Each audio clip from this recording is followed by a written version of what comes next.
Dobrý deň, milí diváci. Zdá sa, že z útokov na Alatra sa stal už taký folklór slovenských denníkových spisovateľov. Opäť nám vyšla videoreportáž na STVR. Reportéri už začínajú konkurovať hodnovernosťou brakovému seriálu Pumpa. Hybridné hrozby slovenských kvázi žurnalistov sa tam predviedli v plnej paráde. Ďalšia kvázi reportérka Benčatová sa tiež predviedla v plnej... proste predviedla. Nebudeme jej vylepšovať PR. Zavolala si tam odborníkov najťažšieho kalibru, ale od konca. Nová tvár seriálu je Alexandra Alvarová, ktorá sa silenou nenútenosťou snaží budiť dojem veľkej odborníčky. Milí diváci, tí, ktorí neviete, tak odborníčka Alvarová do novembra 2024, presnejšie do vyhlásenia výsledkov amerických prezidentských volieb, brutálne útočila na Donalda Trumpa. Nazývala ho vodcom kultu, v knihe Krmiť démony akoby ospravedlňovala nevyhnutnosť občianskej vojny v Amerike. Spolupracovala s antikultistom Hasanom na knihe Kult Trumpa. Po vyhlásení výsledkov volieb začala mazať všetky svoje protitrampovsky ladené príspevky. Saša, aj ty máš sklerózu? Veď si ho vyhlasovala za nepriateľa demokracie.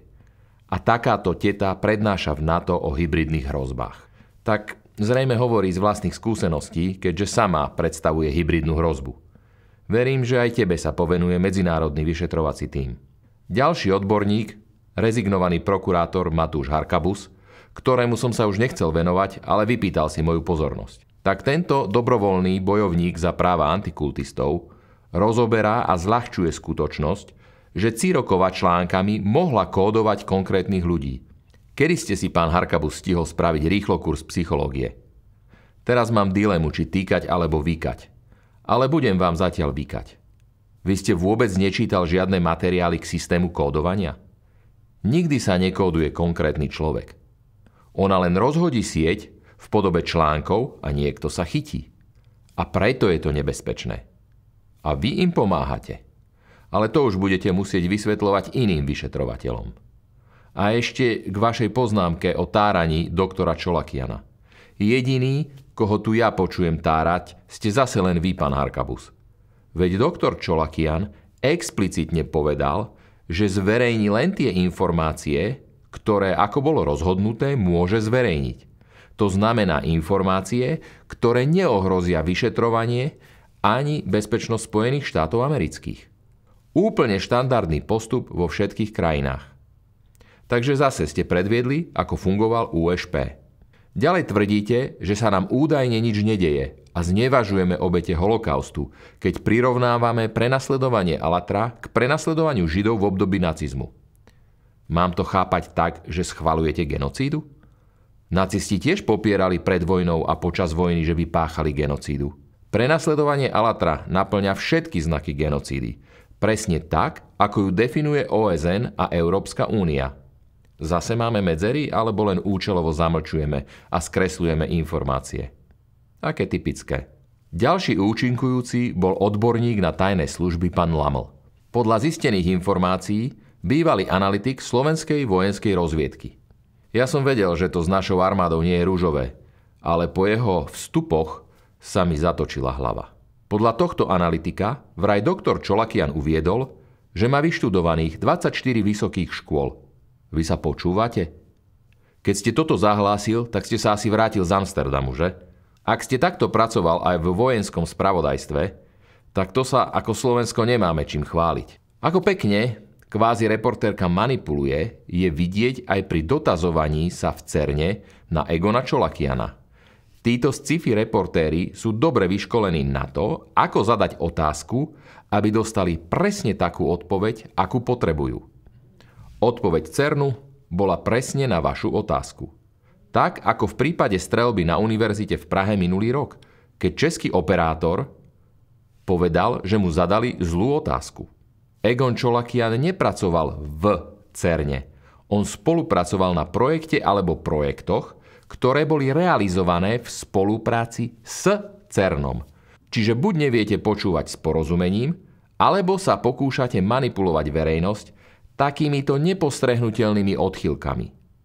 Angličtina asi nič moc, keďže všetko to, čo hovorí doktor Čolakian, je verejne dostupné v zdrojoch a na stránkach tých inštitúcií, na ktoré sa tak radi odvolávate aj vy. A ten praktikant z NASA, Public Affairs Specialist for the NASA. Študent, ktorý v 2021 skončil strednú školu. A vy ho tu prezentujete ako dobreženie člena exekutívy NASA. Pobavila ma aj informácia, ako ste sa pýtali na spoluprácu s Bielym domom a so 4 americkými prezidentami. Odpoveď vraj do uzávierky neprišla. Určite ste čakali, že tlačový odbor Bieleho domu padne na zadok, že im píše Benčatová zo Slovenska.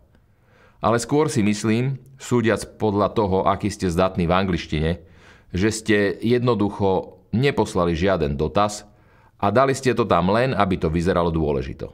Chabá angličtina bola vidieť aj pri dokumentoch týkajúcich sa zastupovania Alatra doktorom Čolakianom. V týchto dokumentoch sa vždy uvádza len rozpočet. Je to presne v súlade s Foreign Agent Act a je to rozpočet Alatra, ktorú zastupuje Egon Čolakian. Čiže ďalšie klamstvo a manipulácia. No čo, reportérka Benčatová? Stále tá istá rozprávka. Prepáč, ale mal by som ti tykať, keďže si odo mňa mladšia a úctu si nezaslúžila. Minimálne tú moju. Ale budem gentleman a budem pokračovať vo vykaní. Igor Michajlovič vám jasne povedal, že si neželá byť na kamere.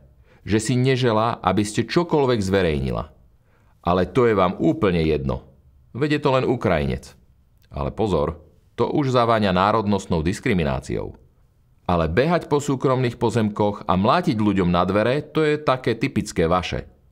Ale keď vám niekto povie, že si neželá byť na kamere, tak to proste ignorujete. Ale keď ste mali byť na kamere vy, tak ste jačala o svojich právach, že vás bolo počuť až na gerlach. Keď človek počúva tie vaše chápavé reakcie s manipulatívnym dovedkom, tak sa musí zabávať, kam to až slovenská žurnalistika dopracovala. Akurát je to skôr do plaču. Ale musím sa poďakovať, že ste sa priznala k spolupráci s orgánmi Ruskej federácie. Teda tými, ktorých tak vehementne odsudzujete. Totižto list, ktorý uvádzate v reportáži, bol podaný na súde v Moskve. Nebol podaný na Slovensku. Preto sa vás pýtam, kto vám ho poslal, alebo minimálne informácie z neho. A na koho príkaz? Takže by tam predsa len bola spolupráca s ruským Racírs? Diváci si už svoj záver spravia sami. A teraz najväčšia správa relácie. Alatra Science Limited. Spoločnosť, ktorá bola založená v spolupráci s významnou farmaceutickou spoločnosťou.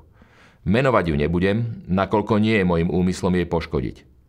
Hoci išlo o farmaceutickú firmu, boli tam ľudia, ktorí veľmi dobre chápali problém klimatických zmien. Sami navrhli systematizovať a brať tento proces vážne. Malo to byť výskumné centrum, kde sa mali zbierať a spracovávať údaje. Išlo o vedecký projekt, ale potom, ako sa začalo prenasledovanie, iniciované ruskou proreligióznou organizáciou Racírs, sme im sami povedali, že by to mohlo mať vplyv na ich povesť, mohli by im vzniknúť nepríjemné momenty, pretože by boli určite aj oni napadnutí a kritizovaní. Na Cypre sa pri otvorení spoločnosti vymenuje za riaditeľa miestna osoba, ktorá môže byť následne vymenená. Bola to len nájomná firma, existujúca právnická firma, prostredníctvom ktorej sa spoločnosť otvorila a riaditeľ bol najatý na každodenný chod, kým sa neotvorí výskumné centrum. Je to presne, ako keď si tu otvoríte virtuálnu kanceláriu. Tiež tam máte ľudí, ktorí sa starajú o jej chod. Ale títo istí ľudia sa starajú aj o chod ďalších firiem. A ak niektorá z nich bude patriť napríklad Al Caponemu, zoberme si také známe meno, znamená to, že s ním spolupracujete? Nie, neznamená. Diagoras Secretarial Limited je najatá správcovská spoločnosť. Tu je vidno, ako účelovo zavádzate. Ešte to majú aj v názve, Secretarial. Ale to slovo ste účelovo vypustila. To, že spravujú aj ďalšie firmy, to je ich predmet činnosti. To neznamená žiadne prepojenie. Ináč tá fráza ukrajinskí novinári zistili, to je vierohodné ako všetky vaše reportáže. Inými slovami, nula. Takže vaše účelové informovanie o napojení priamo na prezidenta Ruskej federácie je zase len manipulatívne. To je asi jediné, čo zvládate na jednotku. Ďalší bombónik je firma Sarem, o ktorej tvrdíte, že bola založená vo februári 2024. Buď neviete čítať, alebo to robíte účelovo.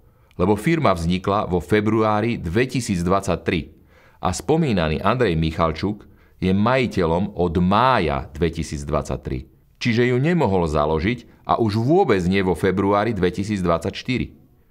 Tento fakt len potvrdzuje to, že reálnou hybridnou hrozbou ste tu vy, keďže falošné informácie vydávate za fakty. Od februára 2024 sú zať Igora Michajloviča a Andrej Michalčuk konateľmi spoločnosti. Ale pomýliť si konateľa a majiteľa? Nechcete sa vrátiť do školy a doplniť si tieto medzery? Alvarova sa vám tiež môže rovnať. Ukrajina vraj na nich vydala zatýkač. Tak kde je? Ešte nedorazil? To ide cez Austráliu a pešo? Taká veľká školiteľka proti hybridným vojnám by mohla vedieť, že všetky podobné prípady Európska únia považuje za politicky motivované. A pokiaľ sa tieto osoby nedopustili na území Európskej únie trestného činu, tak tu môžu žiť. Navyše, keď tu chcú podnikať, tak je to len prínos pre štát vo forme daní. Alebo na Slovensku je nelegálne podnikať? Alebo je to nelegálne len pre niektoré národnosti? Ale veď to už je diskriminácia a napomáhanie genocídy. To znamená, že nakoniec sa ukáže, že žilinská prokuratúra mala pravdu. Na záver len pripomeniem, že zločiny napomáhania a schvaľovania genocídy, ako aj zločiny proti ľudskosti, nemajú premlčaciu dobu. Prajem vám pekný deň.